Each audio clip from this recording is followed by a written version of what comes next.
Assalamualaikum warahmatullahi wabarakatuh. Pada video ini saya akan menjelaskan tentang cara menghitung pH larutan asam kuat dan asam lemah.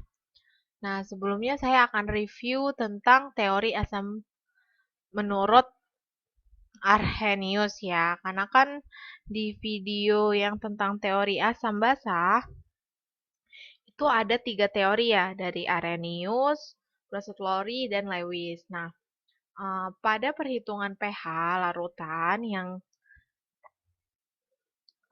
pada pH larutan itu yang diikut sertakan adalah teori teori asam basa menurut Arrhenius, di mana asam adalah senyawa yang melepaskan ion H+ ketika dilarutkan dalam air.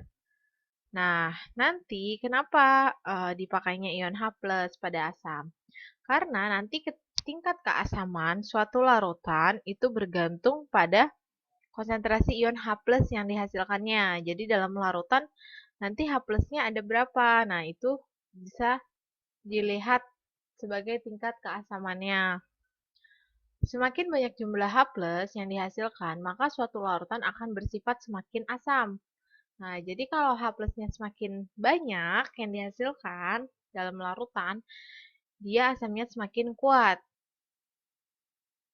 Nah, asam itu dibedakan menjadi dua, ada larutan asam kuat dan asam lemah. Dia dikatakan kuat jika atau karena larutan asam kuat tersebut terionisasi sempurna dalam air. Nah, jika terionisasi sempurna dalam air, alfanya adalah sama dengan 1. Ini alfa ya, derajat ionisasi. Nah, kalau dia asam lemah, dia terionisasi sebagian dalam air. Alfanya adalah lebih dari 0, tetapi kurang dari 1. Nah, nanti dalam soal itu biasanya clue-nya adalah jika dia asam kuat, dia tidak akan mempunyai nilai Ka, ketetapan asam. Jadi kalau di soal tersebut ternyata punya nilai Ka, K besar, A kecil, itu berarti asam lemah ya. Nah, terus biasanya clue-nya lagi adalah ada kata-kata kalau asam kuat ya, ada kata-kata terionisasi sempurna dalam air atau alfanya sama dengan 1. Misalkan larutan H2SO4 0,1 molar terionisasi sempurna dalam air. Berapakah pH larutannya gitu. Nah, berarti itu termasuk asam kuat ya. Nah, kalau asam lemah pasti ada nilai Ka-nya gitu ya. Nah, ini contoh-contoh larutan asam kuat. Ya, kalian bisa lihat sendiri. Ini yang asam lemah.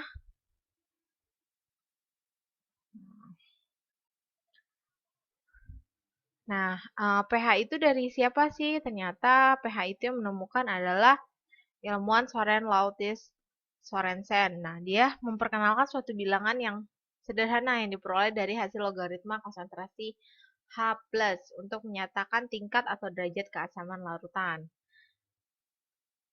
Nah, pH ini dihitungnya dengan logaritma. Kan di sini ada kata-kata logaritma ya. Rumusnya adalah min log H+. Jadi ada minnya. Kalau di matematika kan biasanya lebih sering plus ya lognya itu. Nah, kalau di sini selalu ada negatif lognya. Nah, ini ada derajat keasaman pH-nya. Nah, pH itu angkanya adalah dari 1 sampai 14. pH dikatakan asam jika kurang dari 7. Kurang dari 7 ya, 6,9 itu masih dikatakan asam. 6,99 pun masih dikatakan asam. Nah, pH basa itu lebih dari 7, berarti dimulai dari 7,1 sampai 14 gitu ya. Kalau semakin kecil pH-nya berarti semakin asam, pH semakin mendekati 14 berarti pH-nya semakin basa. Nah, gimana kalau pH-nya 7? Nah, kalau pH-nya 7 berarti larutan tersebut bersifat netral ya. Nah, ini dia cara menghitung asam kuat. Nanti yang kalian cari itu adalah konsentrasi H+-nya. Ini tanda siku ini tanda konsentrasi ya. Nah, cara ion H+-nya konsentrasinya dihitung sama dengan Ma kali A. Bukan alfa ya, ini A tapi. MA di sini adalah molaritas asam, konsentrasi si larutannya. Konsentrasi larutan asam. A di sini adalah valensi asam, jumlah ion H+ di dalam senyawa tersebut. Itu disebut valensi asam ya. Nah, nanti pH-nya dihitungnya dengan min log H+, gitu. Nah, molaritas itu dapatnya dari mana sih? Gitu. Nah, dapatnya dari ini ya. MA sama dengan mol per volume. Volumenya dalam liter. N-nya mol. Nah, mol itu berapa? Mol itu massa per mR ya. Ini nih, ini tuh mol kali 1000 per volume. Jadi untuk menghitung molaritas bisa pakai 3 cara. Bisa yang jika molnya langsung diketahui, bisa pakai kalau yang diketahuinya dari massa, GR ini massa ya. Bisa juga dari persentase. Kalau di soal ada persentase, berarti cara molaritasnya pakai cara yang ketiga. Gitu. Nah, ini ya, valensi asam adalah jumlah ion H+ yang dihasilkan. Nah, contohnya ini ya. Contohnya larutan HCl 0,03 M sebanyak 200 mili. Nah, lihat tadi ya di sini. Konsentrasi itu satuannya MA, itu satuannya M besar. Nah, dia udah ada nih M besarnya. Berarti kita perlu cari lagi nggak MA-nya? Tidak ya. Kalau udah ada molaritas M besar, berarti tidak perlu dicari lagi konsentrasinya, langsung saja. Nah, ini volumenya untuk apa? Ini hanya untuk mengecoh. Karena untuk menghitung ion H+, kita hanya perlu masukkan MA dan valensi asamnya. Ini ya, MA dan valensi asamnya. Nah, pertama, MA-nya itu harus kita rubah dengan 10 pangkat min. 0,03 molar, jika dirubah, kalian lihat ya, ini komanya berapa angka di belakang, maaf, berapa angka di belakang koma? 1, 2. Nah, karena 2, berarti pangkatnya min 2, 10 pangkat min 2. Karena ada 2 angka di belakang koma, gitu ya. Tinggal angkanya berapa? 3, berarti 3 kali 10 pangkat min 2. Terus cari A-nya, valensi asam. Valensi asam nyarinya gimana? Nyarinya adalah dengan cara kita melarutkan ionnya, diionisasikan. HCl berubah menjadi H+ plus Cl-. Nah, ini dari mana gitu? Nah, ini kan udah pasti asam ya. Asam itu pasti flu-nya mengandung H+. Ya udah, kita ionisasikan saja, kita pisahkan antara H dan Cl di dalam senyawa ini. Nah, karena hanya satu, berarti ya udah H+ saja kan. Nah, larutan itu, senyawa itu harus netral nih ininya. Bukan larutan ya, tapi struktur molekulnya ini, molekul senyawanya HCl itu harus netral. Tidak ada muatan di sini ya. Tidak Mg2+ kayak gitu, tidak. Tapi kosong kan di sini. Nah, itu tandanya harus netral muatannya. Berarti kalau dia udah H+, dia harus punya teman min gitu kan. Nah, minnya dari mana nih minnya? Nah, tinggal kalian lihat hanya plusnya 1. Berarti kita butuh min berapa? Min 1 kan. Nah, berarti Cl itu min 1. Dan kalaupun nggak tahu Cl-nya berapa,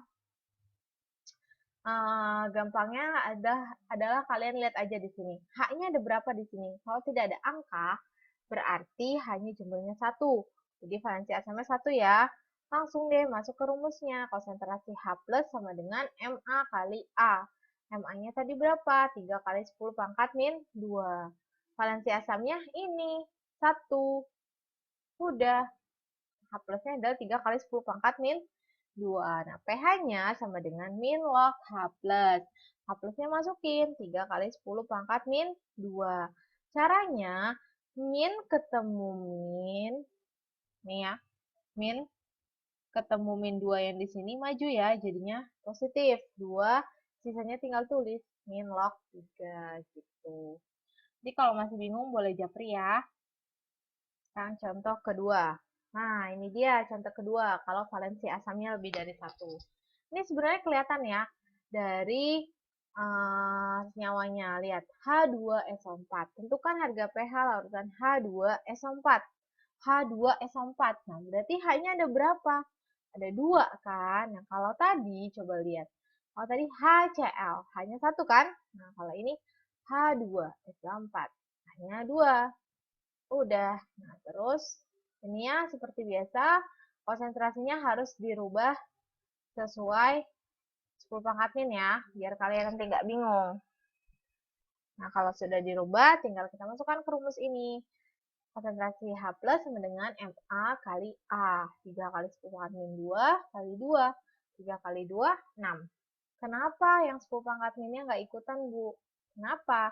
Karena mereka tidak sejenis. Ini pangkat min, yang ini tidak punya pangkat min. Berarti ini sejenisnya dengan 3. Yang 2 sejenis dengan 3 ya satuannya. 3 kali 2, 6. Kali 10 pangkat min 2. Nah, kita masukkan ke rumus pH-nya. Min log H plus. Nah, min log H plus berarti min log 6 kali 10 pangkat min 2. Min ketemu min plus jadinya 2. Min log 6-nya tinggal tulis ulang gitu. Nah, sekarang yang asam lemah. Nah, tadi saya bilang kalau asam lemah, clue-nya dia pasti tidak terionisasi, bukan tidak terionisasi, tapi terionisasi sebagian dalam air. Nah, terus clue-nya juga punya nilai Ka. Ka itu apa? Nih, di sini ya, di rumus asam lemah. Kalau asam kuat, tadi rumusnya adalah tidak pakai akar. Langsung saja, Ma kali A. Tapi saat asam lemah, konsentrasi H plusnya adalah rumusnya akar Ka kali Ma. Tapi pakai A lagi nggak, Bu? Enggak ya. Jadi kalau asam lemah, dia tidak pentingin tuh H-nya mau ada 5, mau ada 1, mau ada 2. Karena tidak dihitung, karena yang dilihat dari Ka-nya ya. Nah, terus H plusnya bisa didapat dari derajat ionisasi. Beda ya. Ini alfa nih tulisannya ini. Kalau tadi kan A ya yang di asam kuat. Nah, ion H plus itu bisa dipakai atau bisa dicari dengan menggunakan alfa kali Ma. Kalau di soal itu tidak ada Ka, gitu ya. Kalau di soal itu tidak ada Ka, kita bisa pakai option yang kedua, bisa pakai rumus yang kedua.